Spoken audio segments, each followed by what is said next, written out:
Con este tema, analizar lo que está ocurriendo con la situación de los cortes. Bueno, ya está junto a nosotros Humberto Verdejo, ingeniero civil en electricidad y académico, además de la Universidad de Santiago, USACH. ¿Cómo estás, Humberto? Muchas gracias por acompañarnos nuevamente.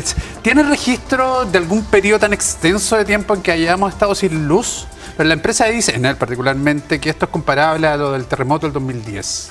Yo recuerdo dos eventos importantes, la negación del 2017 y el terremoto del 2010. Yo creo que los elementos diferenciadores acá es la cantidad de clientes que quedaron sin suministro en muy poco tiempo y los tiempos de reposición. Entonces eso indudablemente hace que este evento particular sea como un terremoto para la red eléctrica, porque mucha infraestructura, sobre todo la de media tensión, que son las cañerías, digamos, por donde va la electricidad, se vino al suelo derechamente, porque los árboles, 2.000 árboles al suelo, no había red que pudiese resistir un embate de la naturaleza de esa magnitud. En un principio, claro, y uno contextualizando, en principio digo día jueves en la tarde, viernes en la mañana, cuando hacíamos los noticieros y tratamos de contextualizar efectivamente lo que habíamos visto, y habíamos sufrido además 124 kilómetros por hora los vientos. Uno decía ya, sí, es bastante lógico que con estas ráfagas de viento haya una cierta suspensión del servicio. Lo que no imaginamos es que iba a pasar tanto tiempo que estuviera el servicio suspendido afectando a tanta gente. ¿Eso es una situación anormal? ¿Anormal es la respuesta que debe tener una compañía? Lo que pasa es que aquí son dos cosas. Primero, la red eléctrica, particularmente la de baja tensión, es una caja negra. Y por eso la autoridad y la empresa han dicho, si usted está sin suministro, avísenos, porque la empresa no tiene cómo saber de manera remota si una persona está o sin electricidad. Y segundo, dado que la red aire es prácticamente, o sea, la red eléctrica es casi totalmente aire, sobre todo los sectores fuera del perímetro de Vespucio, los árboles cayeron y destruyeron la infraestructura eléctrica y desafortunadamente acá las reparaciones tienen que ser visuales. En el fondo, se actúan las protecciones, los sistemas quedan aislados, ¿verdad? La zona de distribución, y los linieros, en este caso, los técnicos van de manera visual, sacando el árbol, parando el poste y restableciendo el suministro en la medida que no aparezca una falla nueva. Entonces, el trabajo es casi de hormiga y por eso un evento climático de gran magnitud y una red eléctrica antigua, ¿verdad?, que es totalmente una caja negra. Y eso llama muchísimo la atención, el hecho, por ejemplo, que sea vía telefónica, que el cliente le tenga que estar avisando. Uno supone, en pleno siglo XXI, que esto debería estar todo monitorizado en una pantalla, se cae un sector, hay una alarma, se apaga la luz del monitor, en fin, pero que una persona tenga que estar llamando y avisando a la compañía que no tiene servicio, la verdad es que da cuenta de ese retraso que hay a nivel tecnológico. ¿Es así? Es correcto, porque en definitiva tú recordarás el 2019 con la discusión mediática de los medios inteligentes. Claro. Bueno, una prestación que tenía esa tecnología era evitar que ocurriera esto. Por lo tanto, 5 años después, ¿verdad?, estamos en una condición de que esa tecnología, no te digo que los tiempos de reposición hubiesen sido la mitad o un tercio, pero indudablemente la autoridad no tendría que estar diciendo a la gente, por favor, llámeme por teléfono para saber si está sin suministro, porque esa era una de las prestaciones que tiene esa tecnología. Entonces, de aquí en adelante, yo creo que esta discusión hay que retomarla, porque los eventos climáticos van a seguir ocurriendo y evidentemente esta situación no se puede repetir.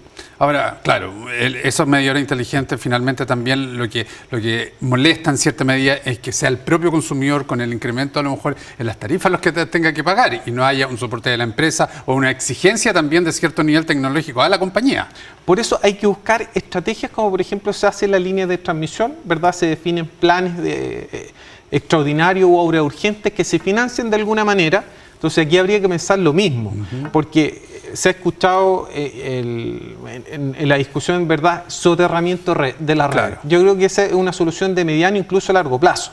Lo que hay que hacer ahora son dos cosas: tratar de introducir sensor y tecnología a la red, y eso hay que financiarlo de alguna forma, porque el Estado no financia y en definitiva todo lo paga el usuario en tarifa. Y por otro lado, ver cómo hacemos gestión con el arbolado urbano, porque ese es el principal problema que tiene ahora la red eléctrica, porque si bien es cierto, estamos recogiendo los árboles que cayeron, pero ¿cuántos quedaron en una condición que pueden aguantar un temporal en lo que hay de invierno? Claro. Entonces, yo creo que esas dos cosas son las líneas de acción que habría que tomar en el corto plazo. Pensar, retomar la monitorización de la red hasta el último usuario, y eso implica inversión. Y lo segundo es cómo gestionamos el arbolado urbano de una manera en que las empresas, los municipios y los terceros se hagan cargo respectivamente para resolver este problema de manera estructural. Porque el cableado subterráneo, la soterración es muy cara. Claro, ahí evidentemente son dos cosas. Una, el tiempo, ¿verdad? Hacer una obra subterránea no es de corto plazo.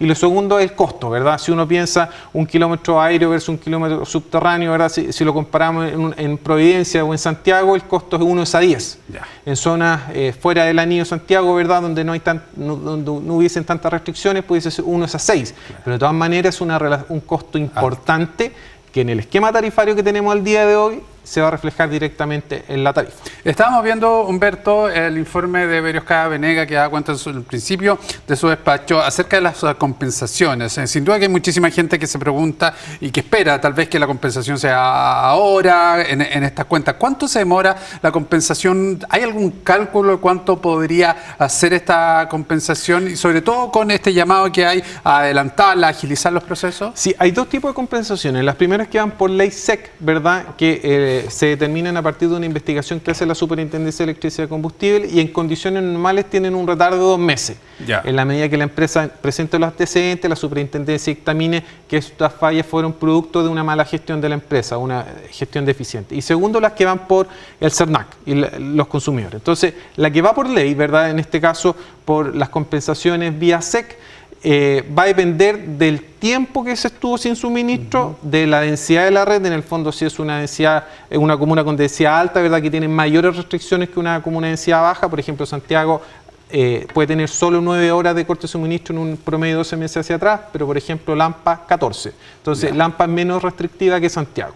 En función de las horas de los consumos, la Superintendencia va a estimar, digamos, cuánto deben ser las compensaciones vía esta vía. Yo estaba sacando unos números durante la tarde y considerando 5 días, ¿verdad?, de corte de suministro y dependiendo los rangos de las comunas, uno podría pensar que la compensación pudiese estar entre 27.000 pesos y 75.000 pesos para personas que hoy día pagan entre 45.000 pesos y 65.000 pesos. En el fondo pudiese ser hasta el 40% de una cuenta de un mes. Ya. Eso sería la compensación producto de los 5 días, ¿verdad? Claro. Si son más días, es mayor la compensación, y si los tiempos de corte fueron menores, la compensación es más chiquitita porque es en función del tiempo que estuviste sin suministro. Ya, vamos a ir a Lampa a propósito, pero antes de esto, ¿ese monitoreo de días es responsabilidad de la empresa? ¿La empresa sabe cuánto estuvo sin servicio tu casa, mi casa, la casa del resto?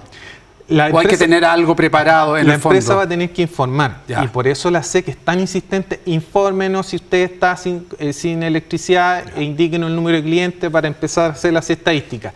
La empresa va a presentar su estadística, pero la SEC también tiene su monitoreo, que en ambos casos, digámoslo, depende del llamado telefónico. Pero al final del día es la única métrica que tenemos al día de hoy para saber cuánto tiempo la gente estuvo sin suministro eléctrico. Y adicionalmente, después cuando vienen las tomas de las lecturas, digamos, cuando pase esta emergencia, también ahí hay una posibilidad de hacer un